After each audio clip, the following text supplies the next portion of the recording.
give our guest speaker, Reverend Faerie Elaine Silver, get all that out up and give her a hand.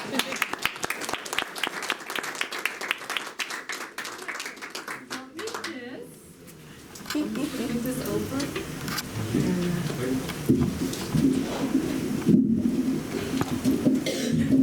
I think I was watching this go down. Too low. This is my fairy crown. I just thought I would show you. I'm not going to wear it today. Oh, pretty. Good morning. Good morning. So the topic today is peace, love, and joy through song, which means that you all are going to get to sing, and you did a really nice job bringing them in, and that every little ding is going to be all right. And don't worry. You know what worrying is? Worrying is like praying for what you don't want to have happen.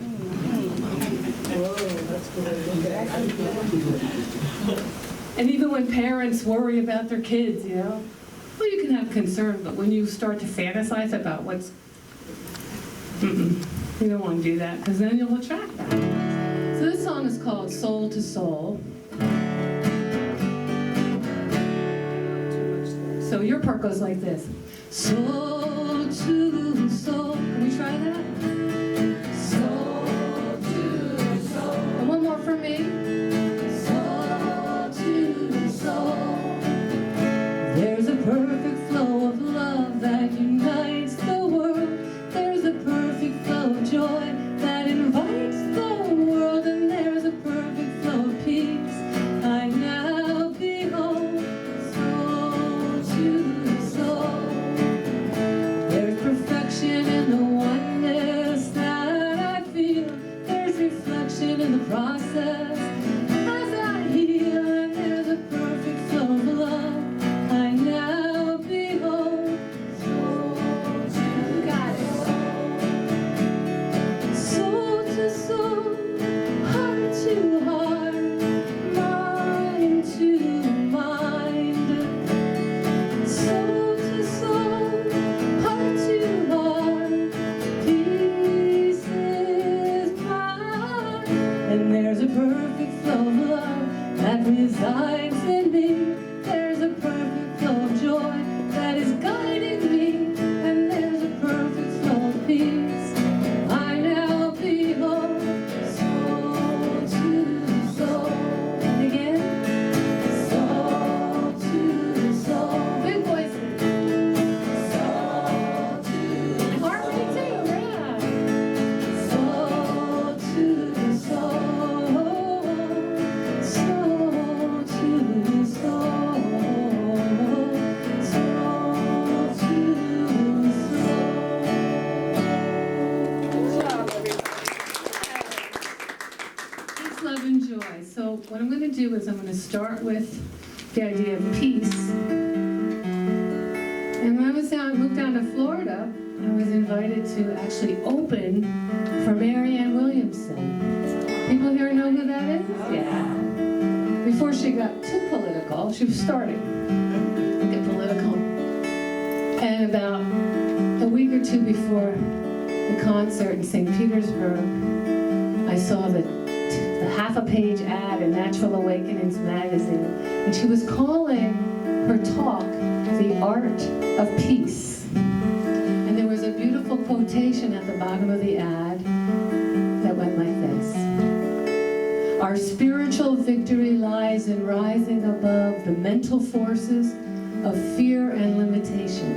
And she continues, just as there is a so-called art of waging war, there is an art of waging peace, the art of peace. And this song was born in about 10 minutes. That's like this. It's in everyone, it's an art. Let fear be released, it's the art of peace, it's the art of peace. It's in everyone, it's an art. Let fear be released, it's the art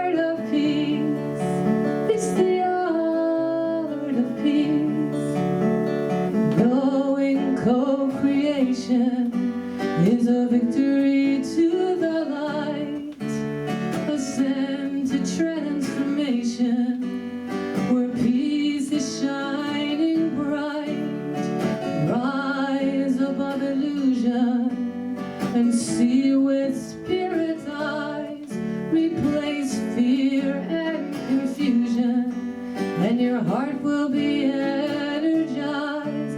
It's in everyone, it's an art.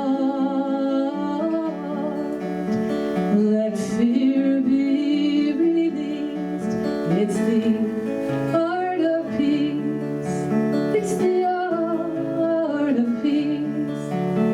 A peaceful coexistence has no thoughts of waging war. Keeping our spirits lifted is what we came here for.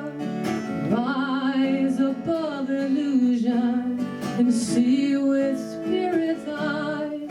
Replace fear and confusion, and your heart will be energized. It's in everyone, it's an art. Let fear be released. It's the art of peace. It's your part, the art of peace. It's the art of peace. It's the art of peace. It's the art of peace. Let me hear you. It's the art of peace. One more. It's the art of peace. Beautiful. This one is called A Peaceful Energy. You can clap or not, it's okay. And this one incorporates the beautiful Hawaiian prayer of forgiveness, the Ho'oponopono. And when it comes around, I'll teach you that part too. But this is the chorus, and I'd love to teach it to you one line at a time. As I forgive, I am forgiven. As I forgive, I am forgiven. Releasing negativity. Releasing negativity. Revealing kindness that once was hidden. Revealing kindness that once was hidden. I find a peaceful energy. I find a peaceful energy. Beautiful. Let's try the whole thing. As I forgive. As I forgive, I am forgiven. Releasing negative. Revealing kindness. Revealing kindness that once was. I find a peaceful energy.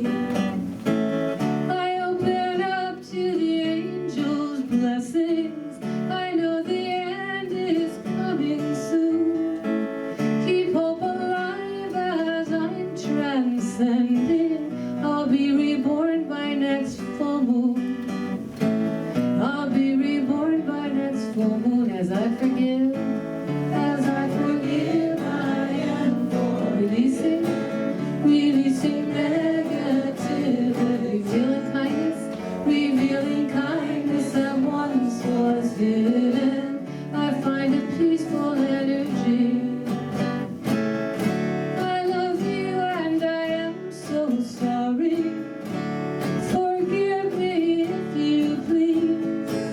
I thank you now and I will tomorrow. I find a peaceful energy. I find a peaceful energy. As I forgive, as I forgive, I am forgiven. Releasing negativity, revealing kindness that once was hidden. I find a peaceful energy. So here's the Ho'oponopono part. I've heard it a few different orders. It's just 4 little prayers. So I learned it twice in this order. It's I love you. I love you. Let's try that part. I love you. I love you. Now my turn. I'm so sorry.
people used to do in Hawaii, if they wanted to establish an atmosphere of forgiveness, they would go to the kahuna, the great kahuna, the man priest.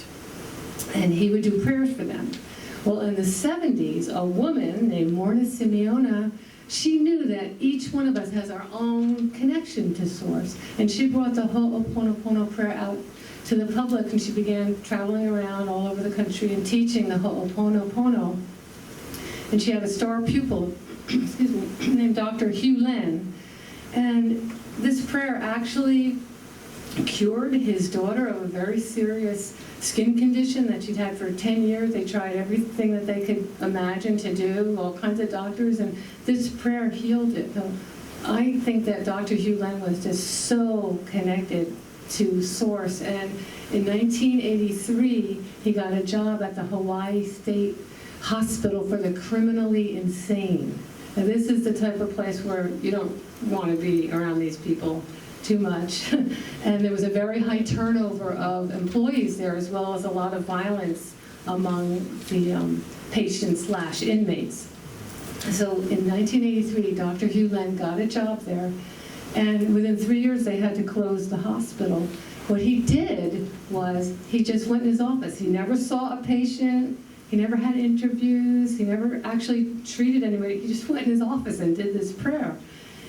But what he said was so powerful. He said, I didn't heal them. I healed the part of me that saw them that way. So you talk about taking 100% responsibility of whatever happens in your presence. It's how we vibrate, how we attract. So I think that's pretty amazing to do this prayer, and then they had to close the hospital.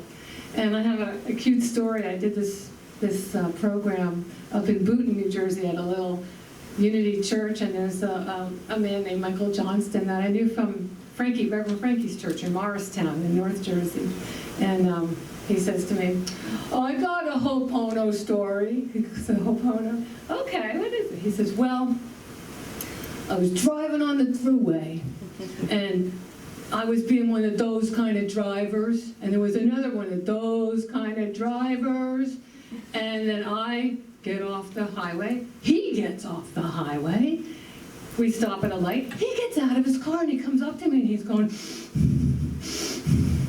and Michael said, I said, I'm sorry, please forgive me. And he said, by the time I got to I love you, he turned around and ran away, and I said, thank you.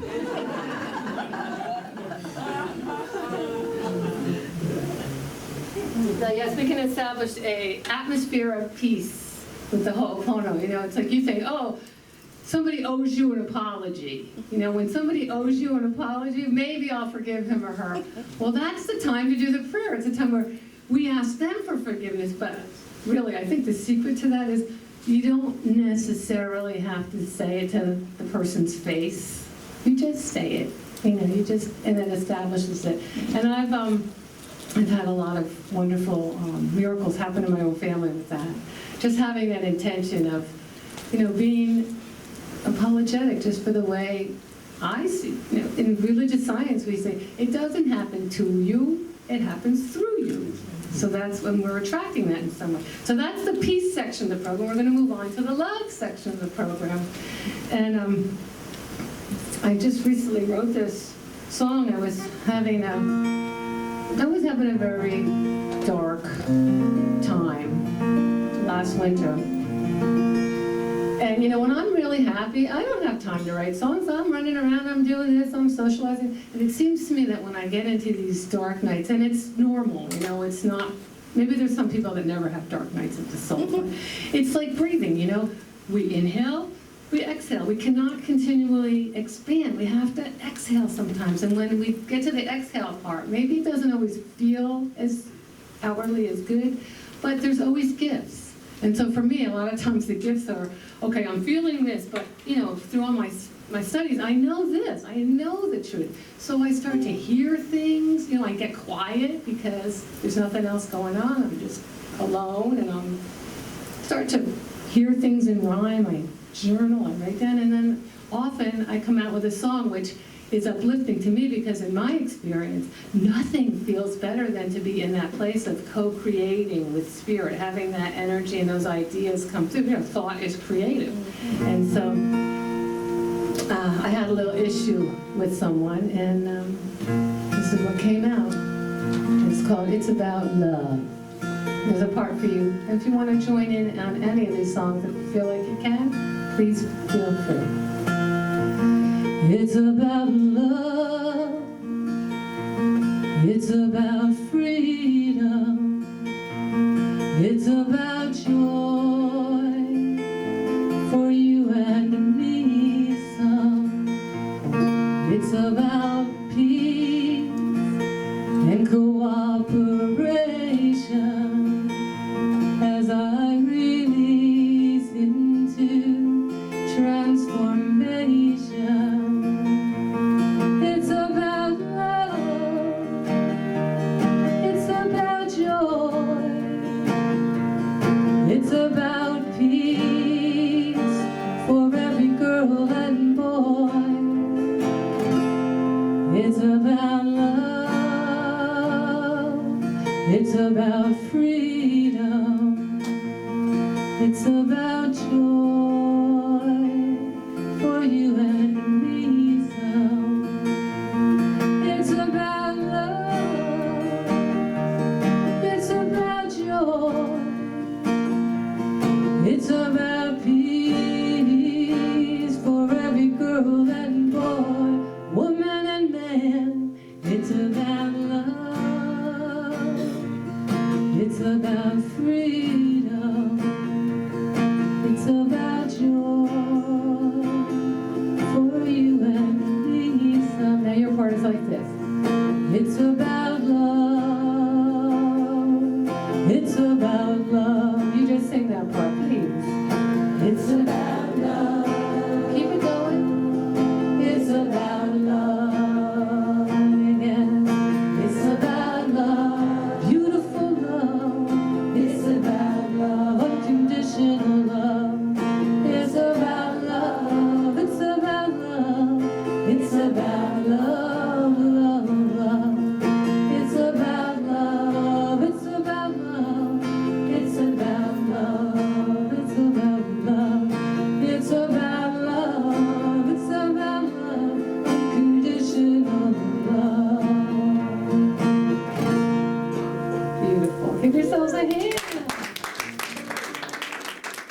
It's been scientifically proven that singing is good for you. It raises your vibratory rate, it brings up endorphins, it gives you better posture, maybe better breath control, better balance. There's a lot of things that happen when you sing, and also the sense of oneness. You know, when I was in high school, I was in the all-state choir chorus and North Jersey chorus, and I just loved that feeling. I had realized that even back then, this feeling of oneness and singing with all these beautiful voices, and even not so beautiful voices. You know, I want everybody to sing. I think everybody should sing because it's good for you. So I have another love song, and this is about the love of an animal. Do we have anybody here that's got any animals? Oh, yeah. What do we have? What kind of four-leggeds do we have? A dog. There's a dog here? No. Oh, okay. Pebble Hill Church, they bring their dogs to church. It's so cute. And so, yes, I love cats, but this is called God and Dog. And it was written by Wendy Francisco. She's a pretty well-known singer-songwriter on the Christian circuit, but I love this song, God and Dog. And it goes out to anybody here that has a dog or knows a dog.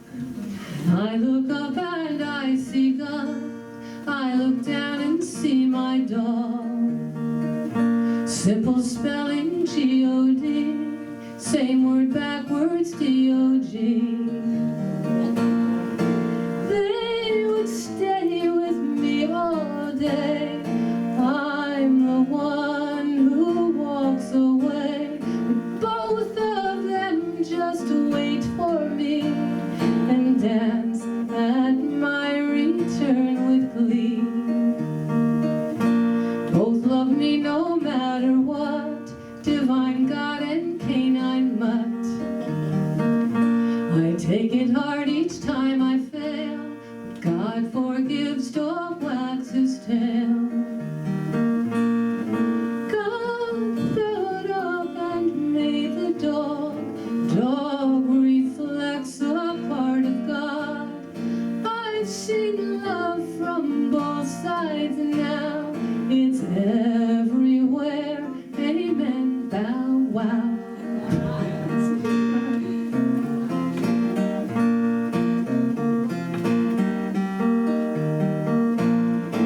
They would stay with me all day. I'm the one who walks away, but both of them just wait for me and dance at my return with glee. I look up and I see God. I look down and see my dog. And in my human frailty, I can't match their love for me. Amen. Woof,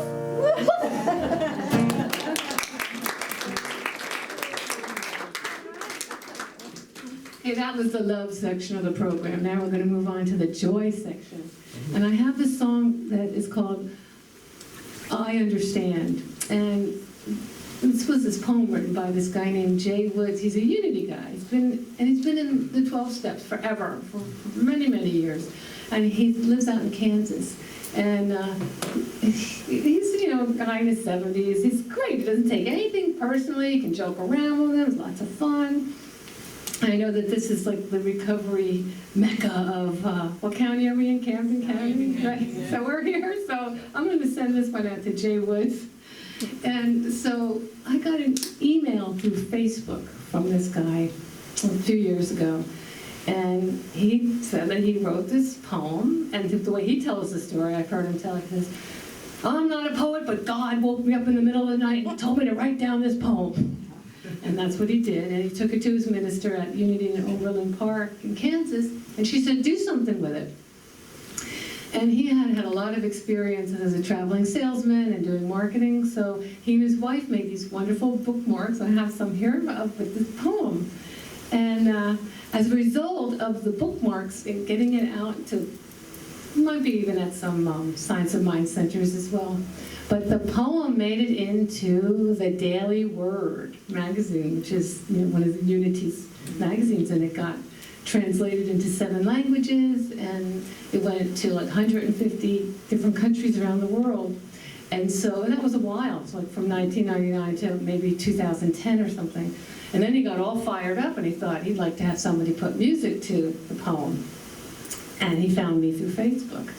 So I'm talking to him on the phone, we're getting to know each other, great guy, and I'm seeing the words here on this computer screen, and so I start feeling like 1, 2, 3, 1, like a waltz. And my husband and I are dancers. We met at swing dance camp, actually. And so I start visioning for him, and I said, okay, I feel this song as a waltz, and when we do the video, you'll have me and James waltzing in it. He's like, oh, don't get too far ahead of yourself. I said, no, I'm getting off the phone. I'm going to write it right now. And I did it. This was another 10-minute song. Well, I didn't have to do any lyrics. I just had to write the music. I called them up the next day and sang it to him, Jay and Jane over the phone. And I think it was a good match. And you'll get it. I'm going to do it twice, but it builds on itself. And I wanted to talk about this with the joy part of the program, because I am a student of Abraham Hicks as well. Anybody here know that Abraham? They are my teacher. So they talk about joy as being the highest measure of success, but you don't humanly go from that place of despair and depression to bliss and stay there. I mean, maybe if you're bipolar, that might happen, but normally that doesn't happen. So they teach us to move consciously through the different phases of, they call it moving up the emotional scale. So we understand and know that we're doing this. So let's say there's somebody and they're in a state of immobilization, depression, despair, and they're like that. Well, the next step up from that is actually anger, because something is moving. You know, they're really annoyed. That's fine. You know, a lot of times our friends actually liked us better when we were depressed and immobilized because they didn't have to hear about it. Now they're hearing about it. So, and it's important not to stay there too long because, you know, what we focus on, we get more of. So, but just to be conscious of this. It's okay to get angry as long as we don't take it too far. But the next place of the emotional scale from anger is revenge. Now, I kind of like the revenge stage because not only am I really upset and angry, but now I'm going to do this and I'm going to do that, or I could do this, or I could do that. You know, again, I like it because I'm getting the ideas. New ideas are moving through. Again, don't stay there too long. But just to understand that, okay, now I'm in the revenge state. And then maybe from there could be a place of apathy. But you see, we're moving up. So we'll get to a place of apathy, and then maybe we can move into a place of just trying to see it from a different perspective, or understanding that, hey, nobody's perfect. Maybe we can move into a place of slight possibility. Because normally when we're in a position like that, it's normally about another person, isn't it? It's a person or people. And so from there, from possibility, maybe friendship, maybe, and how many people here, I know I come from a family, there were 5 kids, and when we were kids, when we were little kids, we hated each other sometimes, but you know, we love each other. And in relationships, you know, you go through heaven and hell sometimes, but it deepens it and brings it to greater heights. So, you know, I mean, how many marriages have never had arguments and fights? I mean, I don't know any. So I think that we can look at it from that place of deepening the relationships. And then from there, you know, move into, well, maybe I'll have a conversation with that person. Maybe we can be friends, maybe. And you move up into the peace, love, and joy, and the bliss vibration. So this song kind of does that. Moves on itself, and it goes like this. If anybody wants to waltz, you're welcome. When I understand, I stand under. When I stand under, I support. When I support, I lift up. When I lift up, I raise. And when I raise, I praise. And when I praise, I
more to the story, because I said to Jay, why did you pick me to do the music? I think it was a good match. It's actually a hard song to sing. My voice is a little tired today, but why did you pick me? And he said, well,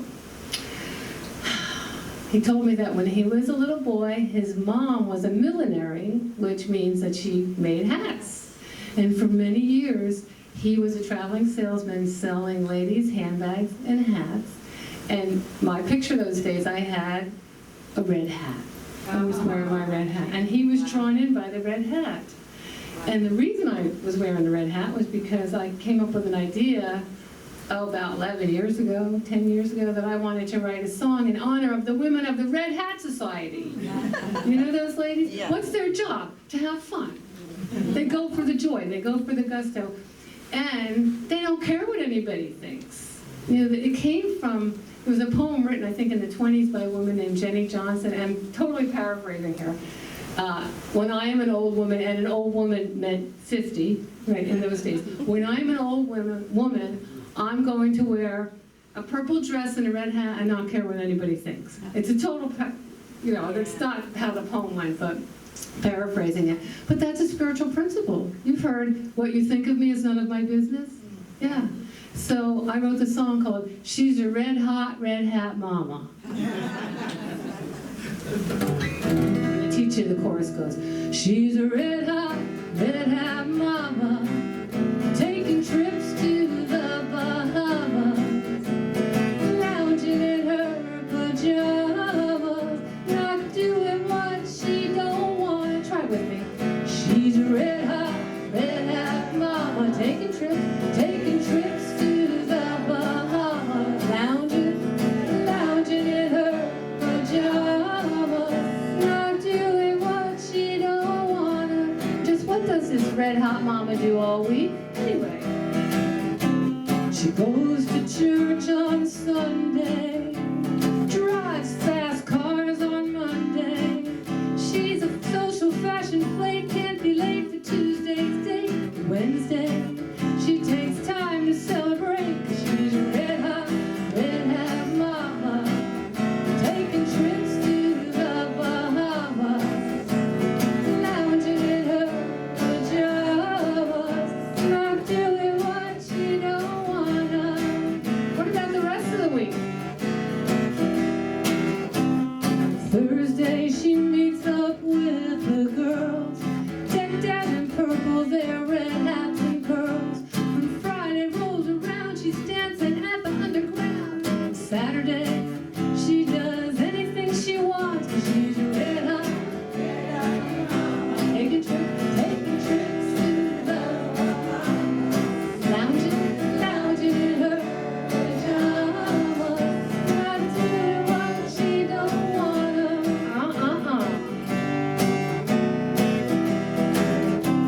The girl just wants to have some fun. She could be singing